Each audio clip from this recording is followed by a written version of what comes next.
Hey everyone, welcome aboard. We are having another live stream now. It's nice to see you all.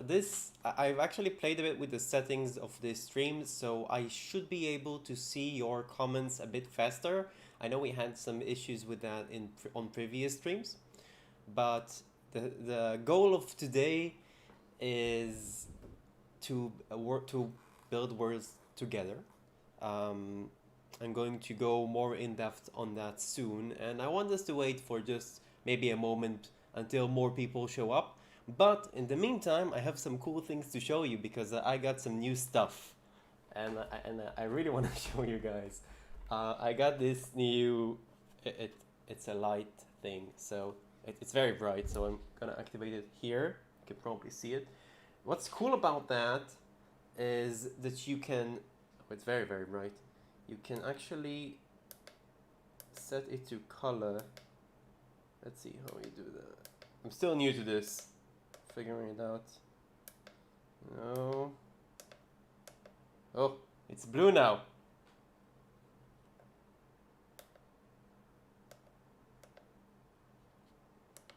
Green. Cool. And so there's plenty of things to play with. I think if I go here, I can choose how green it is, maybe, and how blue. I still need to figure out how it works, but it's really cool. I'm gonna definitely use that. I'm not sure if I'm gonna use it, probably not on my face with color because that's kind of weird. But maybe in the back? I'm not sure. Hey Shai, hey Niffer. It's good to have you around, guys. Yeah, these are really cool lights and I'm really excited for them. I was waiting to upgrade the lights for a while. And now I have something. So that's gonna come in handy. Also, in this weekend, when I'm going to shoot a secret project, this one is a full grown-up thing, guys. I have a full crew. We are like 10 people, and we're gonna film something really awesome. But I don't want to tell you just yet. It's spoilers. You will see it. It will take a while because I need to shoot it, edit it, and everything. But it's awesome. It's gonna be great, and I'm really excited for all of that. I also have some more things to show you. I just went to the mail today after not going for a while, and I got this hefty thing, the Chicago Manual of Style, which is a really good book if you want to write words. Apparently, I've once seen, there's like positions in Wizards of the Coast and stuff like that. So when these open, I think it was Jeremy Crawford that tweeted that knowing the like reading the manual of style and working with it is an advantage. So I figured it's a good skill to have for writers, and I'm probably gonna write a lot of fantasy in my life. So a lot of fantasy, a lot of specific tabletop RPG stuff. So knowing that can and will probably help.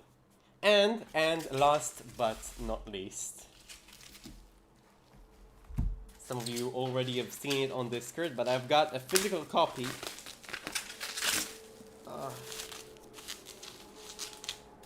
See, I'm still opening it from the wraps. It's the Tome of Beasts. It has arrived. I'm so excited. So, this is actually a very big book. But I want to show you something very... Oh, I love the smell of a fresh book. Like, when you open a book for the first time, there is this smell. Gotta love that. We made a monster together on Discord. And I want to show it to you. It should be here somewhere. There we are. 67. Gorgeous. So here is the Clockwork Mantis, which we made together. So that's really cool. I just love having that. It's a Kickstarter. It's like maybe a year old, I think. But yeah, now it's here finally, and it's a big book. Okay, I haven't gone through all of it, but it's very exciting. Hey Cal. Jamie, if there's a name that you'd rather that I use, just tell me and I'll stick with that. But right now I'm gonna call you Jamie because that's what appears on the screen. So it's nice to have you. And if you're seeing the stream starting screen, I think you should jump by to live. There's a button that you can press.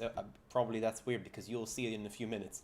But when you do, click on the live button on the bottom right of the video and it'll take you to now.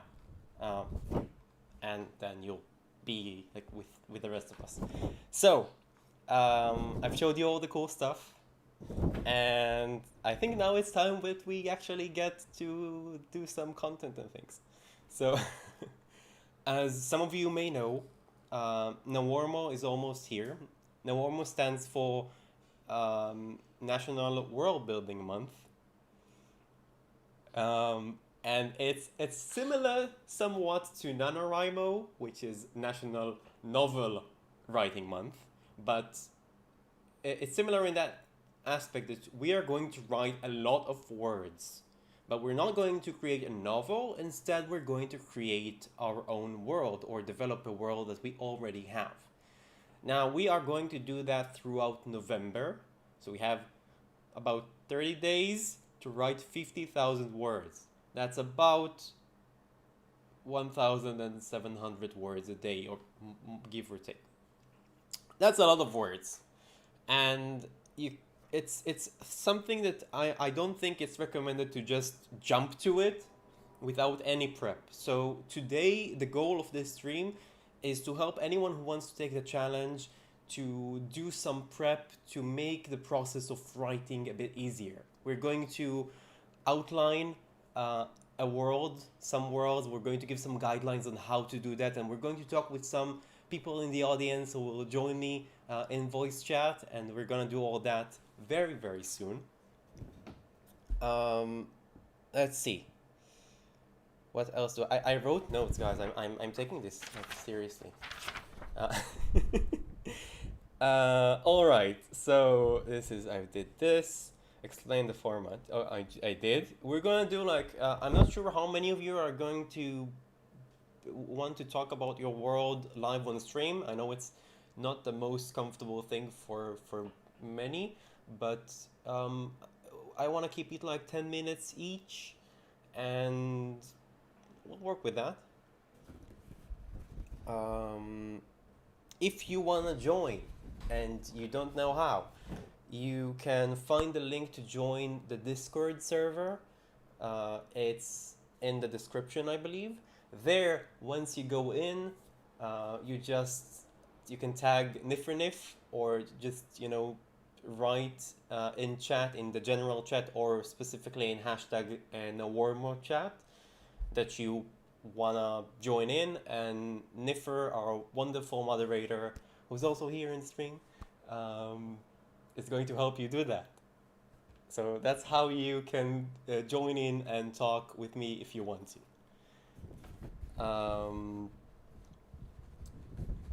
Hey, it's Ben, the Curious Albert. Thank you for joining in, man. I'm really excited to have you. And we're gonna talk a lot about worlds and stuff. All right. So let's talk first, before we dive into actual building worlds with you guys. Let's talk about where should we start? It's a big question. It's a tough question. I hear it a lot. I have this world, I have this idea, but I don't know where to start, right? That's very common and very confusing, especially if you're not used to it. And I think one of the things that's helped me most is first to pick a genre that you're comfortable with. Even like something more specific than fantasy, right? There's D&D is a classic heroic fantasy, but we can take it and make it something a bit different. We can make a low magic setting.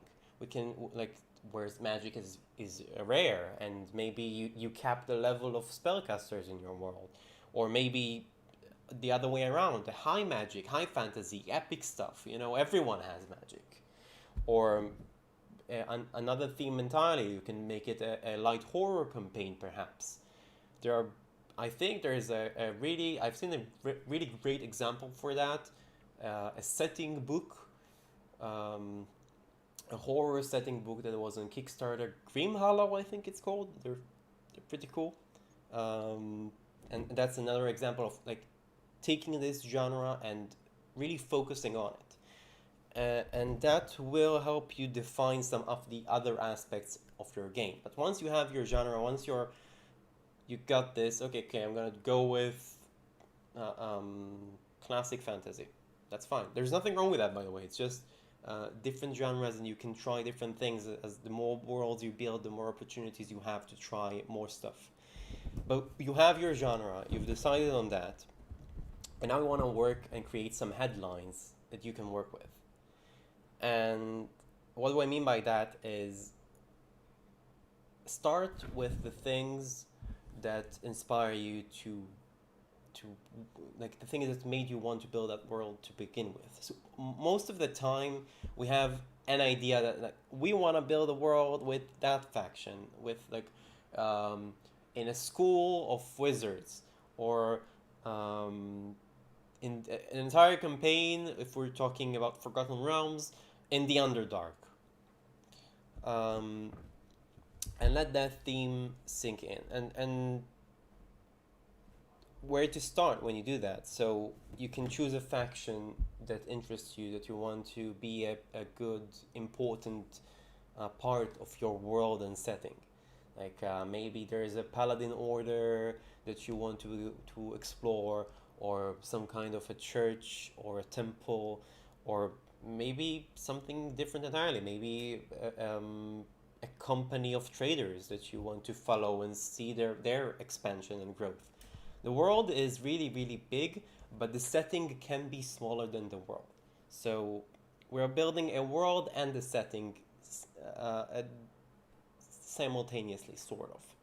So faction, you can think about it like that. We can build a setting that is part of the world, and then later explore the same world with a different setting, if that makes sense. Because you can have a political campaign with one world, that you can explore all the factions and noble houses and the treachery between them, and then take it to a full scale high fantasy um, campaign elsewhere in the same world, or following the events of one world.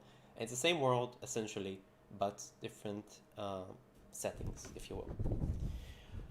Another idea is a conflict that you want to present. Maybe there is an ongoing war between between two countries or kingdoms, and you want to see how that influences everything, and you want that to be something big in your world. So that could be a headline that you write down: the war between nations. Another one is a theme that you want to establish. Like in my world, personally, I explore the theme of spirits everywhere. And whenever I think about something in my world, I try to connect that to spirits, because I know it's a big part of the world.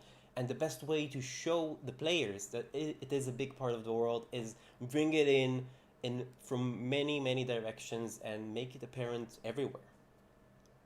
Another idea that I've heard that on Discord actually, people say you can start with a villain. I think that's Niffer's idea that you said that starting with a villain really worked well for you, because you already know who's the big bad evil guy, and you can build down like who's working for them, and trying to build your adventures and plot hooks to work well with that. So you can like show the party the minions early on, build an adventure surrounding that, and then as the adventure grows, you can show more of that, and eventually they can face the big bad evil guy in his castle. So that's another cool way to think about it. Oh, there's some activity in the chat. Uh, uh, yes, sowing the seeds for future stories. Yes, it's exactly that, because essentially, I think that world building by itself is fun, right? But it's easy to get lost in world building and not actually running games. So if we already take that example, this challenge, um, and want to create something that works from it, we should think where all of that meets our players. So that's an important aspect. And another idea that could help you start with a world is think about what it's missing, right? There are things you can build a world that has something that we take for granted in our world. Like one example I use on Discord is a world where some disaster made it so everything is the water level just rose up very very fast, and people lost their cities, lost their homes, and now they're fighting over land. Those who survived, fighting over land, and it changes everything because they can't farm anymore, and a lot of the animals do not exist anymore, and a lot of the things they were dependent on do not exist any longer. But they need to find new ways to survive, maybe rely more on fish and seaweeds and stuff like that. And that's interesting to me. To see what it lacks really tells us a lot about the world, and it makes something that's really not your classic Forgotten Realms world, because that's the classic fantasy, and I know some people who build their own world, some want a different take on that. So that's one way to do it. That should give us some headlines to work with, right? We have maybe a war between nations, we have a world covering water, maybe both of them. And after that, we're still brainstorming, right? We're not writing anything down, but we can try and create these evocative titles and see what else can we build that cascades from that. If there is a world that's covered in water, we can try to think of the factions that exist within. Like, who are the survivors in this world? How did they survive? And we can start thinking about their cities, if they have any. How did they move around? And try to just create these titles that we can work with later on when we actually sit down to do the world building. Let's see. Right. We can then also create history and events that tie everything together. Maybe we can talk about the world that was before. I'm taking that example of a world covered in water. The war that was before, how it looked before then, what led to the disaster. Maybe we know the reason, maybe we don't. There are many ways that we can go about this. And after that, we can start working, either writing some things or work on more prompts. I believe in this description of this video, there are a few prompts. There are not a few prompts. There's another video. This video leads to another video, but don't watch it now. Watch it later. It has 50 world building prompts that you can use for your world, whether you're already running a game or whether you want to join us in this crazy challenge that we're taking. And these can be very useful to you, but I do recommend that you go to these prompts after you have something that you've made with these tips. So first we'll build some sort of a skeleton, and then we develop more titles and other elements that we can explore with prompts. And then we get to writing. And I'm probably going to do more videos on the subject and more streams on the subject as November goes. So if that interests you, you can subscribe and like and do the thing that YouTube really likes that you do. And for more stuff like that, I'm not just saying that to get you to subscribe. I want you to be there with me when I do all the world building stuff. If you're here and you're interested, I'm sure you're going to enjoy what's to come. So that's most of the things that I wanted to cover in this beginning. It is a beginning, right? Because now, hopefully, some of you want to join in and talk about worlds. I know that Niffer might join us at some point. Niffer, are you here? Are you around?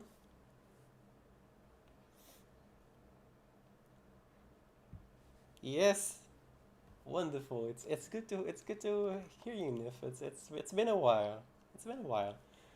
I am not 100% sure that people in the stream can actually hear you.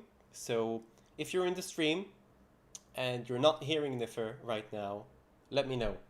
You cannot hear Nif. Okay. Here, I can fix it. That's on your end. I think I fixed it now. Okay, let's try it. Let's try it. Let's see. Can you hear her? Now. Hey, Yes, it there we worked. go. Hi, everybody. Hey, how's it going? Going well. How are you? I'm doing great. A lot of new things that you've seen before. And I'm really excited about Yeah. this challenge that we're taking. It's really I'm thinking about it a lot. Good. So, I'd love to hear about you have a world that you have actually a couple of worlds, right? You have a few campaigns going I on. do. Um, Do. you want to tell I me and the audience about them a bit? Sure. So I really need to work on one because my players broke it last night. So I guess that's the one that I'm gonna work on today.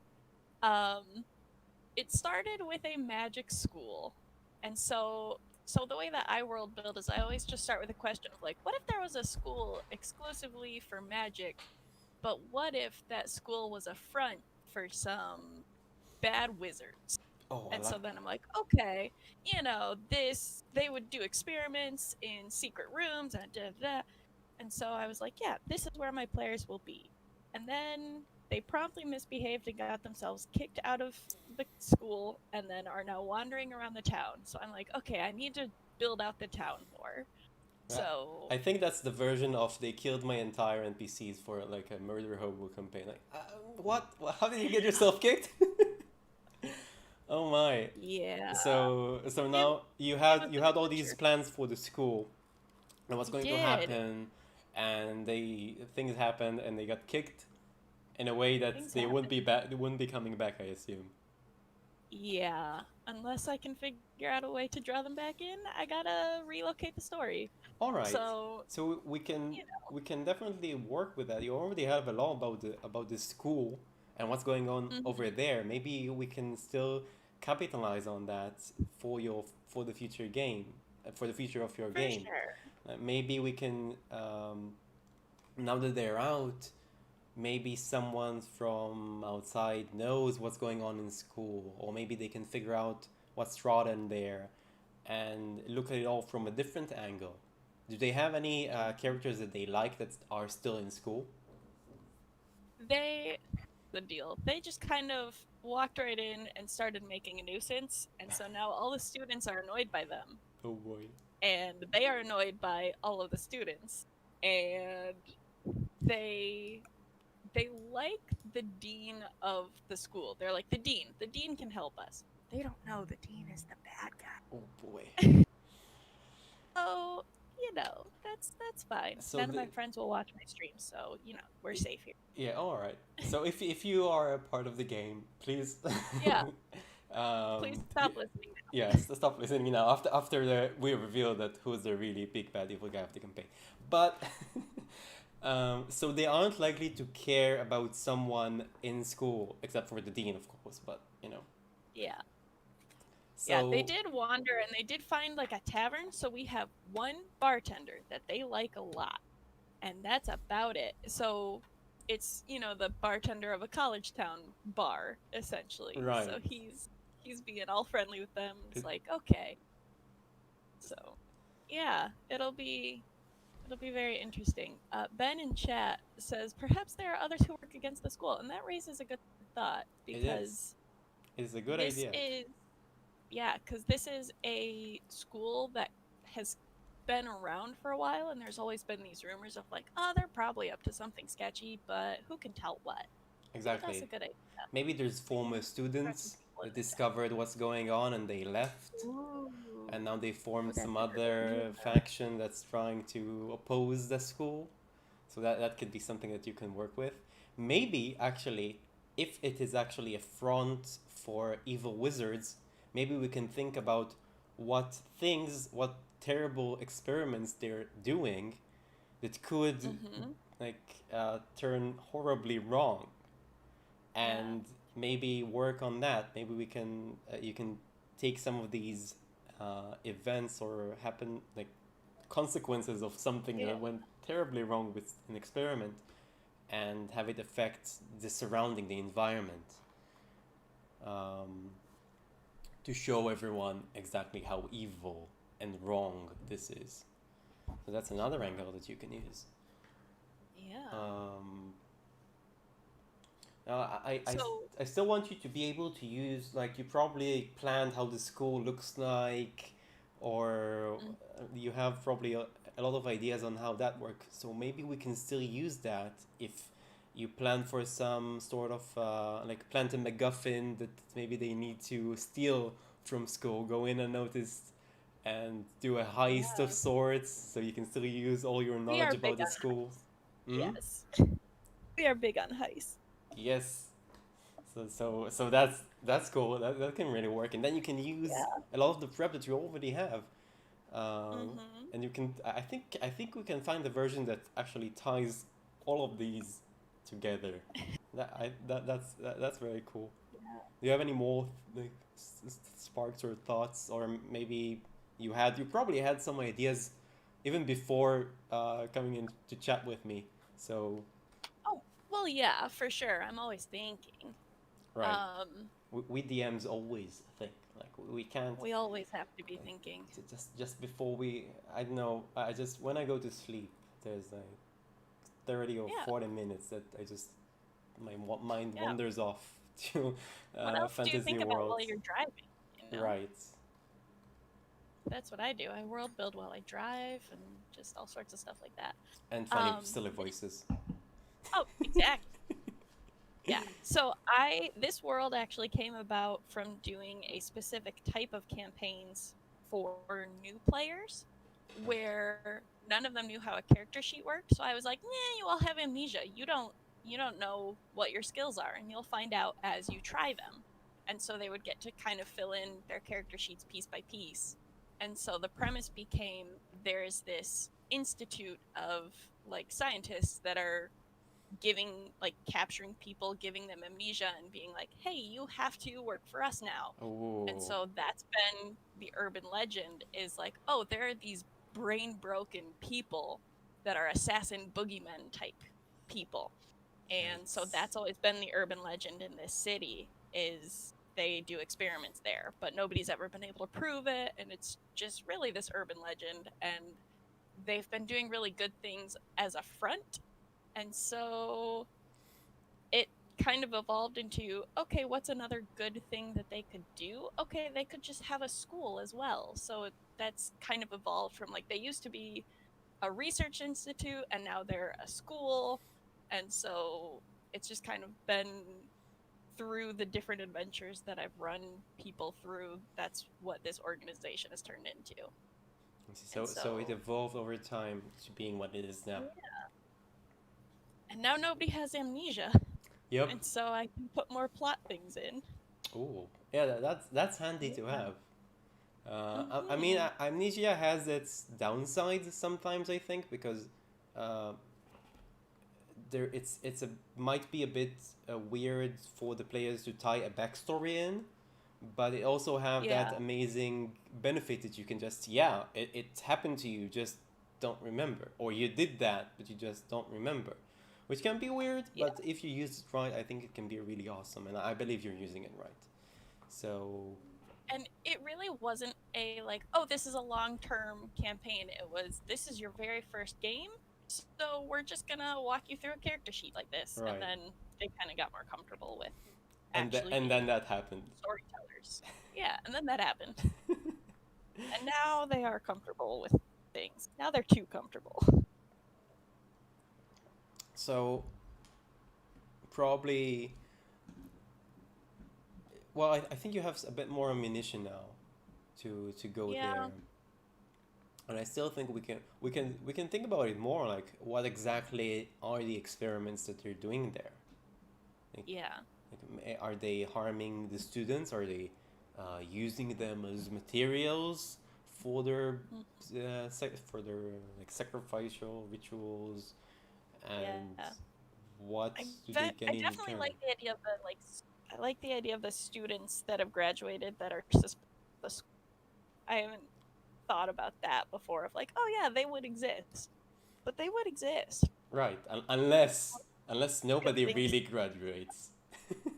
Oh no. I mean, there's the stop. Oh no. That's just It got terrible. sinister. Well, it is a sinister school, so I mean, Oh it's yeah, on brand. absolutely it is. Oh, Yes. that's awesome. I'm trying. It's really really cool. It's a very cool idea, and I think that um, it's these kind of things that force us to shift the way we think and try something new that often brings the creative side and like it's a really cool It's idea. I true. mean, there's an evil school that you want your party to face, but you start a campaign there. I mean, if you even if you had planned that, it would be super epic because it's Uh-huh. like we start there as part of the school, we get to know people, and then we're kicked out, and they're the bad guys. Oof, it's cool. Yep. So Yeah. maybe we can. Do we have any more people that want to jump in Yeah, and? we do. Shay's in. Oh, I think it's Shy, but yeah, Oh, definitely Shy. You're here with us. Hello, I am present. hey, hey. Hey, it's good to have you here, How are man. you doing? I'm doing Thank you. I'm doing great. This is just a wonderful day with all the gifts and stuff.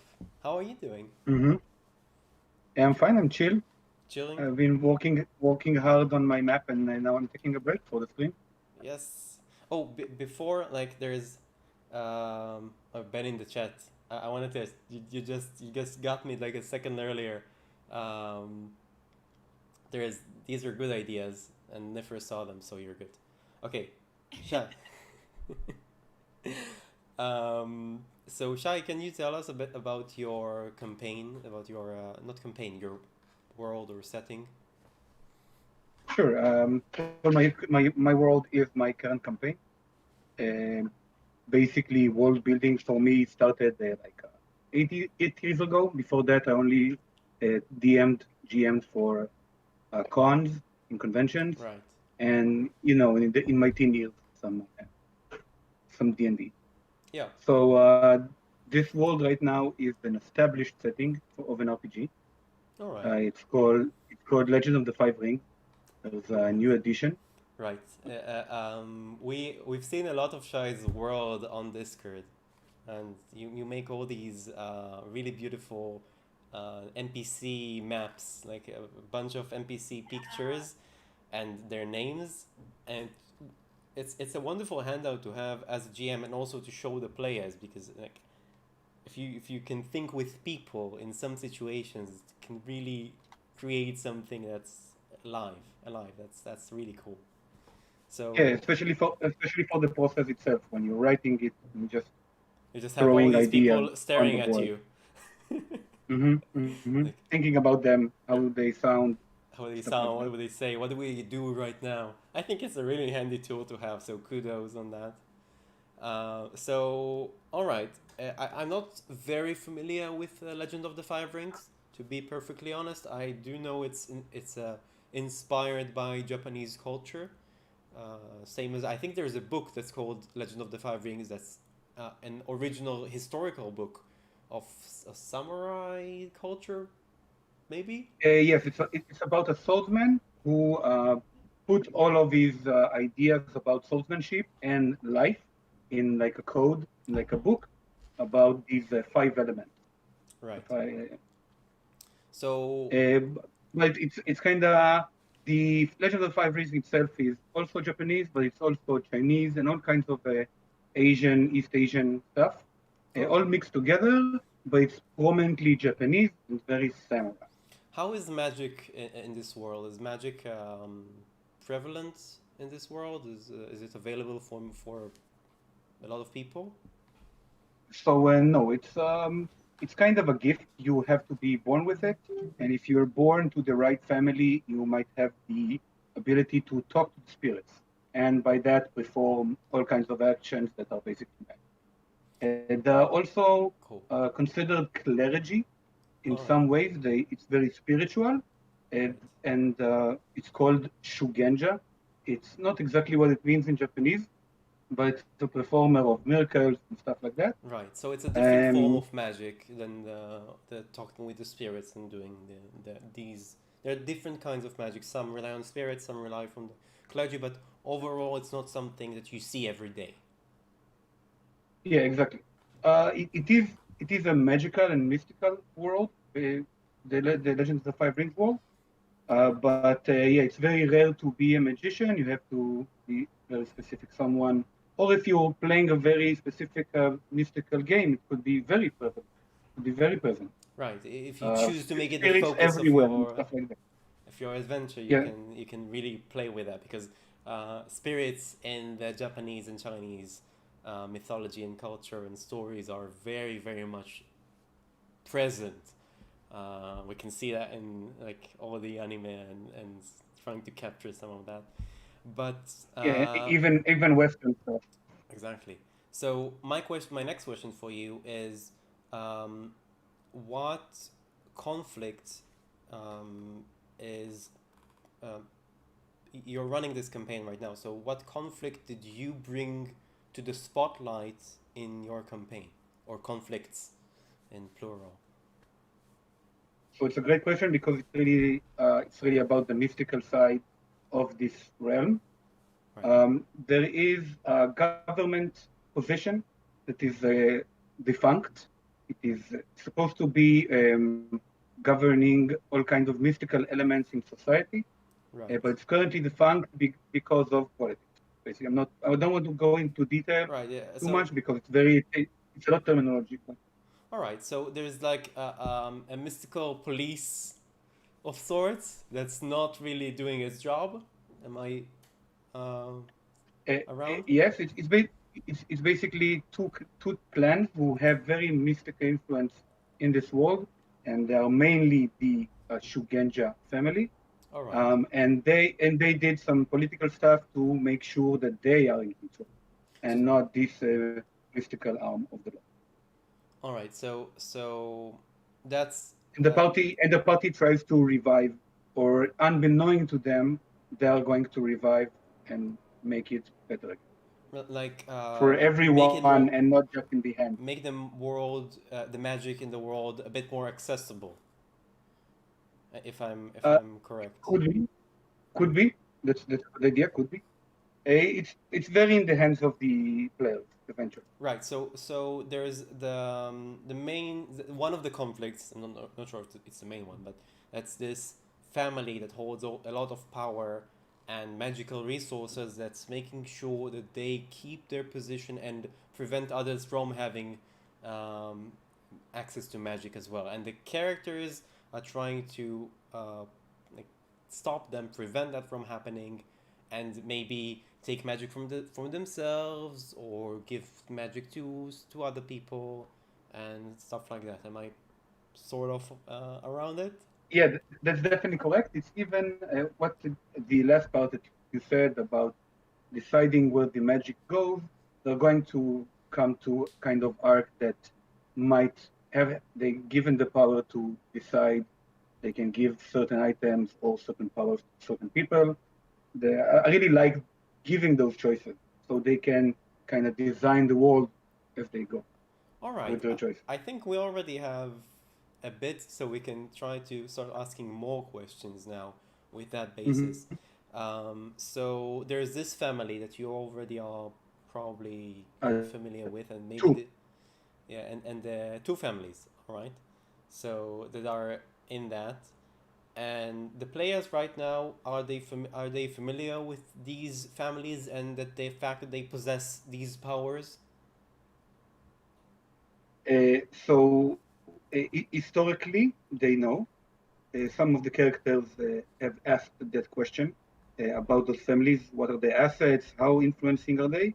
And one of the players is from one of the families, and he Oh, is specifically riding the horse in front of the plot currently right, because his grandpa has asked him to do that to revive this law enforcement. right. Oh, so they want to I think I understand now. I didn't get you completely before, but they want to uh, bring back the policing force that's controlling magic, but also making sure that it's spread evenly, sort of. That's Kind of. Well, those are specific plot elements that are very personal and connected right. to the characters, but basically the characters' family inside the big family, All right. they don't like the family's control and they act against it behind the scenes. What would be the absolute worst thing that the party can do with the magic that they take from these families? Mm. What would really be the worst outcome for let's say the country or the people? I think that's So something that's upsetting, worth considering. upsetting the balance. Yeah, upsetting the balance is by itself a cataclysmic event for this culture because the harmony and the balance between these clans and these families, this is mostly what the game is about. And these little calamities or the big calamities are the big plot hooks in the setting itself. All right. So so right now the character is from a family that's in control of hunting evil doers, evil magic, evil spirits, all that kind of stuff. And that's their duty as a family to the whole nation, to the whole society. So if it's in not in balance, or if some other people help them to keep it safe, which is like two sides to the same scales, they can upset the balance and like sell stuff like Right. magical items I'm against curious. evil people to other people. I'm curious as to aside from upset. I mean, how does upsetting the balance actually meet the world? What does an unbalanced world to the extreme in that regard looks like? What happens? So because it's samurai, so it's war, obviously. So if two clans, two families were currently in some kind of alliance to bring down this policing force, they might have a feud between them, like an actual feud, like Because of both of the families. the magic unbalance, or Uh, for instance, if an item that belongs to family A will go to family B instead of family A, because there's some kind of uh, a feud right, who does this item belong. right, So if the players decide it goes to one of the families, the other one will be upset and will, of course, act upon it with forces, right. guiling and wits or horses and men. So the worst thing that can happen to this world from their actions is full out war. That's what I'm gathering. Like the Yeah, clans and the clan war. families fight each other because each of them believes that they were not harmed, but it's unjust Offended. and Yeah, clash. All right, so that's something that the players and maybe even those in power want to avoid. But there's something in definitely. the chat. Curious Albert asks us if we have an ideal ending in mind, or are you leaving it entirely up to the players? Mm. That's a good question. So I'm definitely leading the players into an event that is in the setting. It's written already. I'm just involving them into it. Mm-hmm. Um, but it's definitely, like you said, it also made me think. They are doing the choices. They know or they will decide how to take it, where to put the power in whose palm and stuff like that. So they Right. definitely can do whatever. But yeah, the players, I'm ready The for that. players, you can't really tell, right? We've seen Niffer earlier, with like plans going, it can derail. It can happen. So okay, I think that maybe the threat of war being apparent as something that can really happen if they play their cards the wrong way is very interesting, and you can have a good guy or an NPC or what have you that is interested to keep things as they are right now because they are very, very scared or afraid that shifting the balance in any way will lead to war, which is worse than what things are right now. So that's one. Like, I'm trying to think in factions and in NPCs. I know you already have a lot of them, so maybe you already have an NPC in mind that could take this ideology. Perhaps that could be something that's nice to think about. Are the spirits actually active in the world? In like this part of the world, would they, if they could choose, what would they do with the magic that's currently these families' hands? So it's a very good question because first of all, it's a fallen gods world, meaning the gods who are like a very greater spirit. Right. They have fallen from the sky to the mortal realm, and they've become the founders of clans and families. So And so the humans are are descendants from this fallen god. no, no, they all have already been there for a undefined time. So what? Let's say this. So who are they? They are. You said they had descendants, or did I miss? No, no, sorry, I'm not registering. It's okay. No, there were no, they are not descendants. Right. They're just mortals been there before. Right. So the fallen. You said there was a fallen god that came to the mortal realms. Several, yes. Several, and these are the spirits, or So these gods form the families, form the clans, the founders. all right. So they gathered humans around them, Followers, exactly. followers around them, and And they established and the clans. yeah, and some of them are still among us. Very few, but for example, because it's a very greater spirit, one of the founder the clans is hiding as the head of the family, the head of the.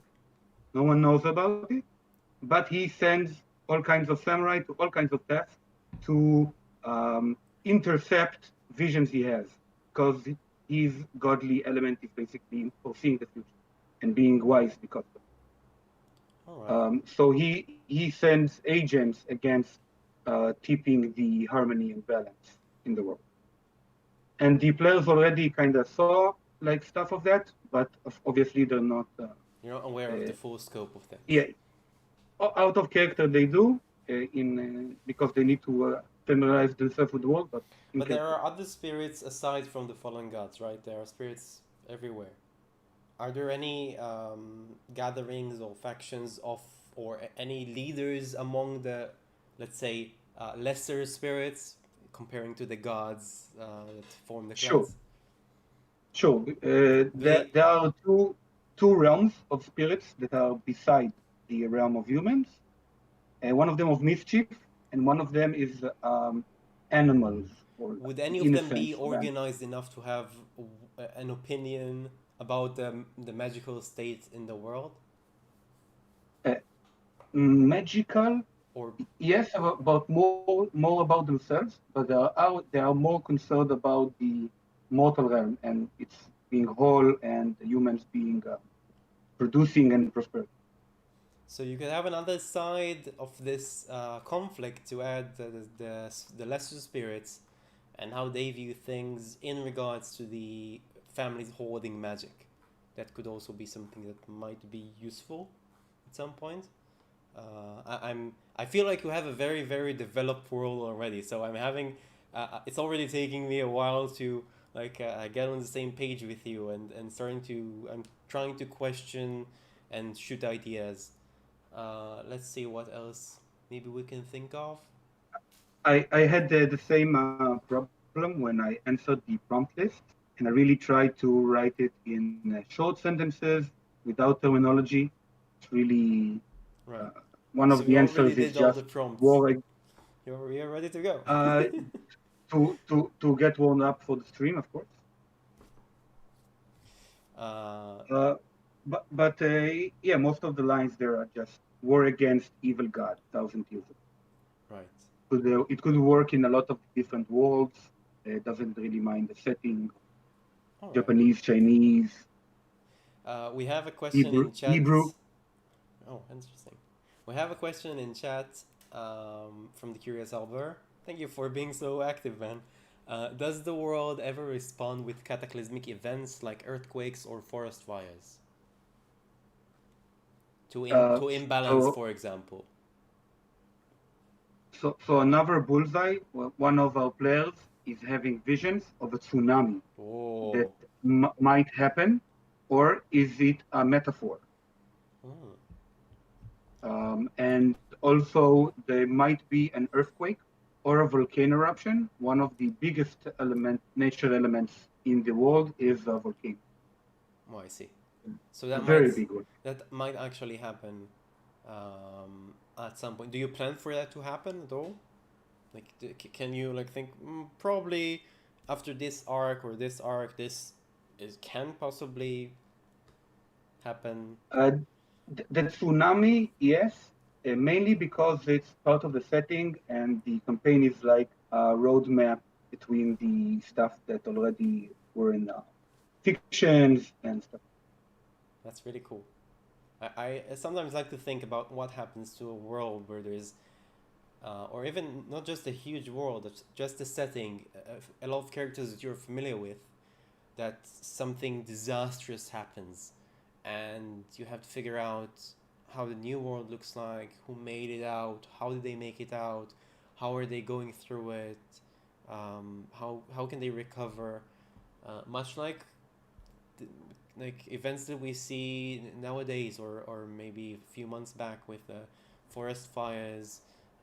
We actually have like in Australia, and we have one in Los Angeles as well, even more recent. So to see how the world responds to that is interesting sometimes, and I have yet to seen it done very very good inside an RPG campaign. So that's something that you might have a chance to explore. So that's really cool. All right. Wow, that's a really The cool Curious world. Elder would love to come join us as well if you want Yes, to have another friend. I would I love was to. about to say the same thing. I would love to. So, Shai, thank you for joining us.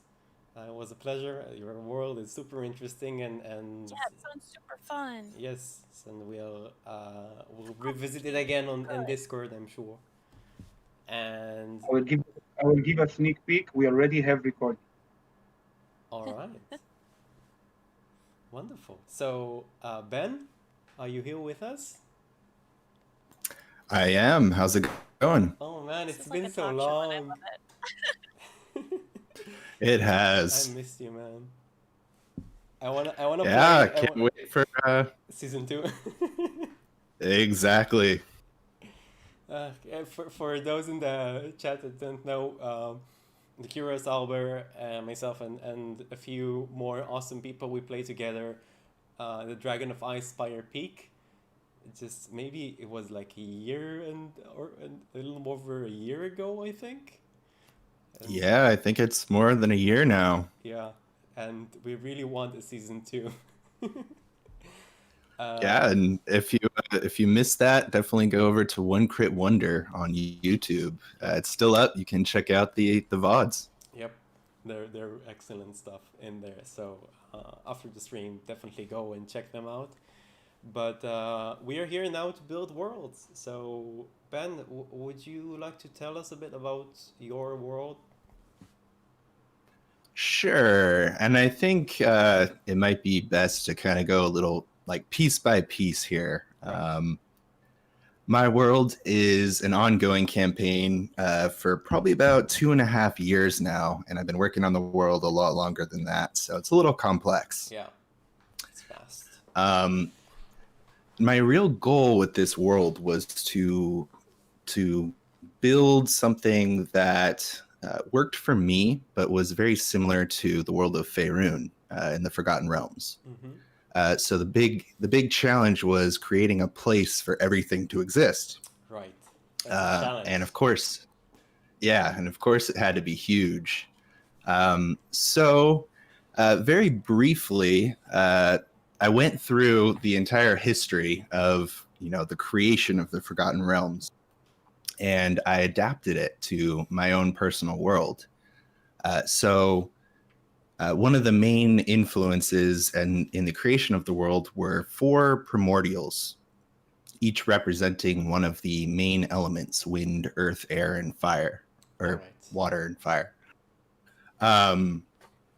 Very So like in the Titans, Greek mythology thing. No, well, not exactly Greek, but yes, I like that. That's cool. Okay. exactly right. And eventually, the primordials were enslaved or imprisoned by the deities as they were formed. So in the world, there's a lot of conflict at a very high level between the influences of the primordials, which can never truly be destroyed, and the deities who try to keep them in check. I'm just curious. Um, Are the primordials? How? What is their relationship with the elemental planes? Exactly. So the prime material plane is a much younger plane than the elemental planes, and when each of these primordials were done shaping their own plane, they came and exerted their influence on the prime material. Cool. All right. I love that. All right. So fast forward several eons to current day. My players are well, the main conflict that they're dealing with is there are these fire worshippers of creatures from the elemental plane of fire, who are trying to awaken the fire primordial. And of course, to do so, there are rituals involved. They have to take a great plot of land. They have to activate these fire shrines that are ancient and spread across the entire plane. And they also need to recover various pieces of the fire primordial, which were spread by the deities across the plane. Right. All right. That's a lot of stuff to do. And how are they That is a lot of stuff to do. How it's going for them? How much did they progress with their plan? So far, they have activated enough of the shrines, which I should also mention. The way that that magic works in the world is that the weave kind of goes along these ley lines far underneath the earth, and at points where these fey lines intersect, magic is actually more powerful. And the way I do that in the game is, if you were to cast a 3rd level fireball without having to spend a 4th level spell slot, it gains the effect of a 4th level spell slot. That's really cool. That's a really cool way to do I it. love this, and I'm coming to that world just for that reason. So yeah, they've experienced that in a couple of different dungeons and things like that. But that's only one part of it. So at this point, the fire worshippers have created a portal to the elemental plane of fire, and currently it's not big enough to bring something too large through it, but they are using it to bring an entire flight of adult red dragons into that continent.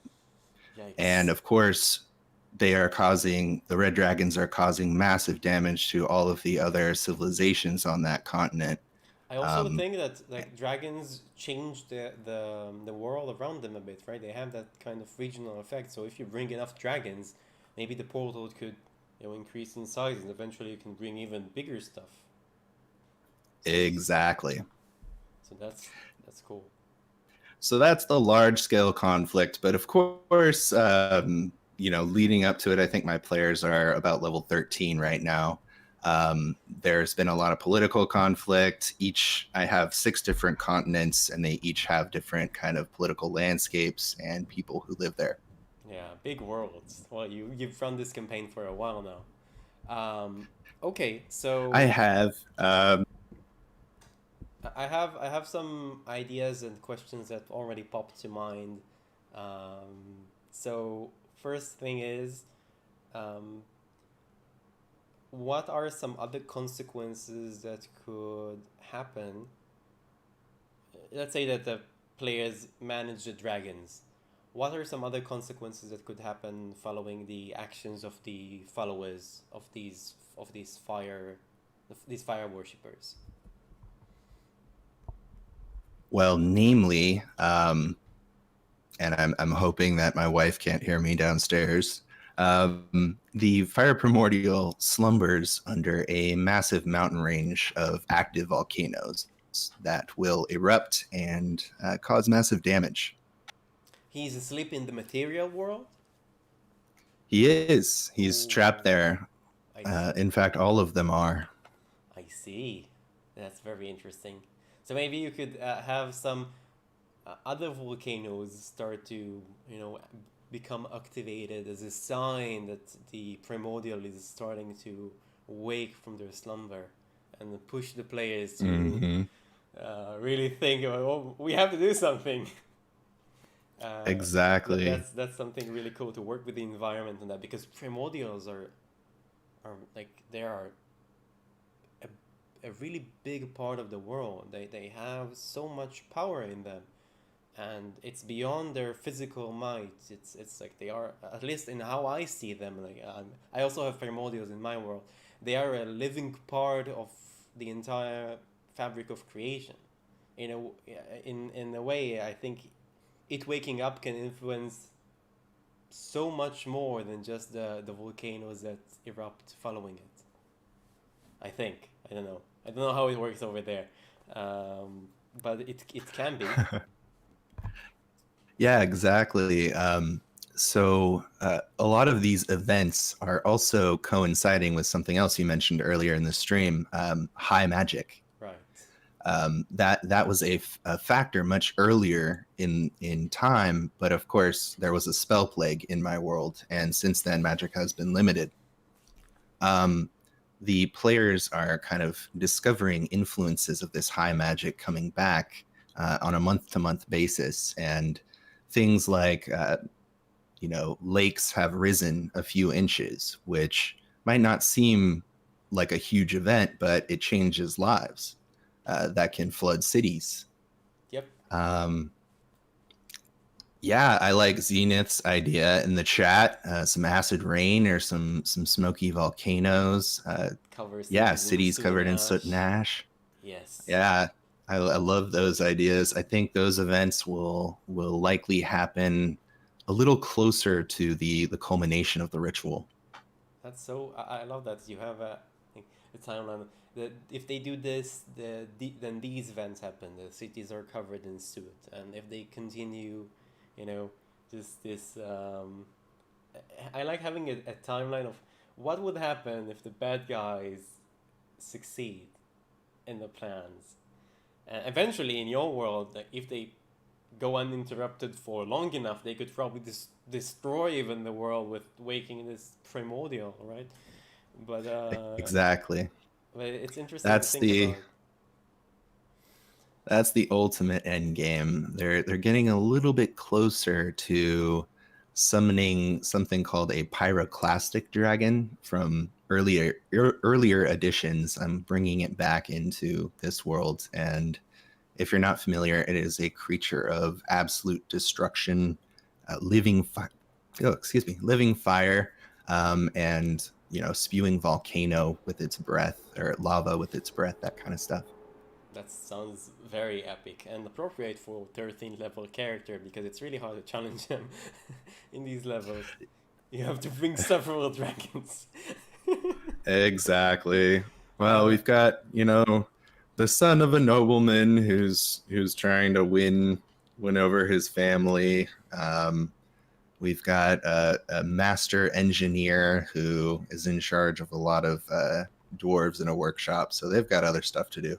So I have a question for you. Are there any other factions or groups in the world that are trying to face or prevent the plan of these fire worshippers? There is a faction of elves who also live on the desert continent where all this is going on, who are launching an assault currently. They're moving their armies across the desert to try to stop this ritual, but of course they're being strafed by this red dragon flight all the way there. Right. So if the characters know about that and they can help remove the dragons, they could have allies. Yeah. That's awesome. Is it something that they are aware of, or that you're planning for them to realize soon? They've actually, just sent word to the leaders of the Elven civilization to offer their aid. So we'll see how that progresses. That's really cool. There is another more evil faction. The Thieves Guild on this continent has actually been taken over by a beholder who Right. is attempting to influence things to his advantage. All right. And that he is aware of the situation with the fire cult, or is it Pretty much, unrelated? yeah. Yeah. Well, he is the crime lord, so he would be. How can he benefit from it? That is a very good question. I'm thinking that he can benefit from all of the arcane knowledge that he could recover from these fire worshippers, as well as maybe influencing some of the creatures they bring to become his servants. All right, that's interesting. So is it not necessarily wants them to fail, um, because they could bring minions potentially. Yeah, exactly. Interesting. Though if they succeed too much, then they bring a fire primordial, and that's kind of bad for business, I think. Definitely. So that could be an interesting ally, like for the party. He wants them to bring some fire minions, but he also doesn't want them to succeed completely. And maybe at one point he can harass them and prevent them from confronting or like maybe even aiding the fire worshippers, and at another point try to stop them. Exactly.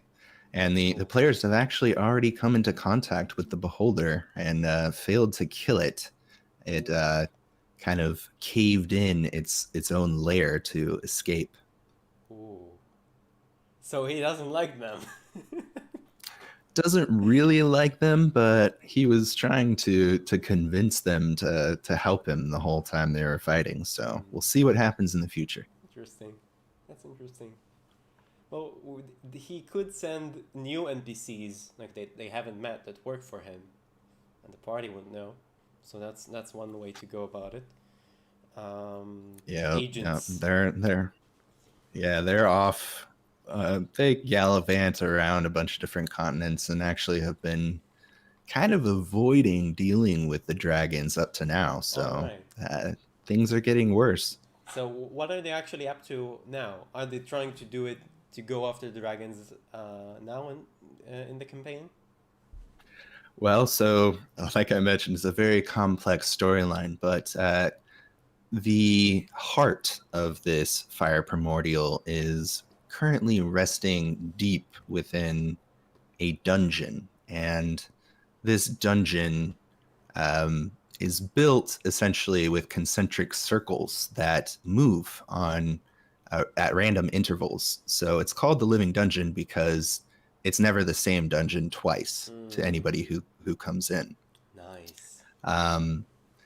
At the center of this dungeon is currently a lich, and they are trying to gather items and things that will help them kind of lock the concentric circles into place so that they can get in, deal with the lich, and then get out.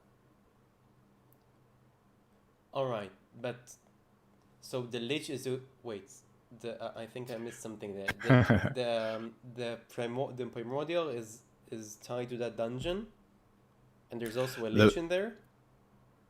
Yes, there's a piece of the primordial that it needs to fully awaken Right. What is the within the dungeon. What does the Lich think about the whole primordial situation? The Lich is formerly a wizard queen herself, of pretty much the evilest nature, as you might expect. In terms of, she would like to prevent the fire primordial from awakening, as well as, that would pretty much destroy the entire world. Right. That's not good for her. Mm-hmm. So it might be an unlikely ally as well, potentially. It could be, but at the very least, the dungeon itself will be challenging. Right. So they're at the dungeon right now, or they're going for it? They don't know too much about the dungeon, right? So what they know is that it changes pretty much what I've given you guys. Right. So what are they and up to they've right discovered. now? That's what I was trying to figure out. Yes, they've discovered that there are 6 keys which have the ability to lock a single circle of the dungeon into place, so that they would know the path that they went through is safe upon their exit. So they're working on gathering these 6 keys. They are working on the second one right now. All right. So once they gather the keys, they're going for the dungeon, and in the meantime, dragons are burning cities and preventing elves from getting into their ritual. So I think there's an interesting point that you can put in more consequences, because the party is not is dealing with that instead of with the dragons, right? So you can throw in more consequences there. What could happen if it takes the party too long to gather the keys and complete the dungeon? The fire worshippers could gather the keys first and then get to the heart. Right. So maybe they already have a few of them. It's possible. It's possible, and the players would have no way of knowing, really. Right, so they wouldn't go there to begin with. That's interesting. So it could be interesting if they learn that there's others that look for the key from that place, but maybe more consequences related to the dragons that are ravaging the world. Maybe there's cities that they've been through before that when they go back to are just, parts of them are gone and destroyed. Maybe they hear rumors about that as they explore. Definitely. I love that. So that's one thing, because you've mentioned that a flight of dragons just came into the material world, and it's not something that happens every day, and you need some forces to be able to face that thing. And in the meantime, there's bound to be destruction. So making that apparent, I think, is important, because it might actually shake the players into, what are we doing? We should go and stop that. We should help the elves. We should, it might not be what you want, but it could give them a point where they're not entirely certain. A conflict of sorts. Yeah, exactly. Like start driving them. Yeah, start driving them. Put some pressure on them. That's it, because the world is under pressure right now with all that. Exactly. And it should be apparent to them as well. So that's cool. Yeah, I totally agree. One of the interesting aspects of the high magic returning is healing magic is of course more powerful too. So right. While the elves are suffering a lot of destruction to their buildings and their infrastructure, they're able to heal a lot of their people. Right. So it's a balance of kind of driving the impetus forward, making things a little bit more cataclysmic in nature as we go on, kind of like Shai was mentioning before. Right. I really like that. And that fits so wonderfully into a campaign that goes to the epic levels, you know. It's just perfect. That's the goal, and I'm hoping to just kind of keep this world and do time skips in between campaigns in the future. Yeah, that's awesome. And what about uh, uh, did you use any of the other primordials in your world so far? Do they have any worshippers that are active? They do have worshippers who are active, but they're not,